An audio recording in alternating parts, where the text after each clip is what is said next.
A common mistake beginners make when they're trying to study folds and trying to add clothing to their characters is that they get lost in the details of the folding.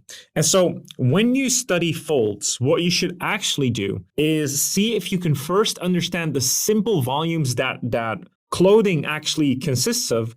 And then on top of that, you start creating the folds itself. This is directly from our drapery course, but essentially what you want to do is you want to look at a reference and then you want to understand that it's a manipulated cylinder for the sleeves. It's some type of, cylinder that is being bent and twisted for the pants. It's a semi, even for the helmet, it's like a semi-sphere. For the bag itself, it's like a manipulated contour of a cylinder. So it's just actually a cylinder, but it has a manipulated contour like that. And based on that, then you can start adding folding on top of that. Because when you understand that, the cool thing here is that you can also just start turning these simple volumes in space, and you can start making things up from imagination a lot better. So you're no longer really bound to the reference. Again, to draw from imagination, you need to get rid of reference. It's not that you don't need reference, but you need to be able to get rid of reference and start coming up with things from imagination.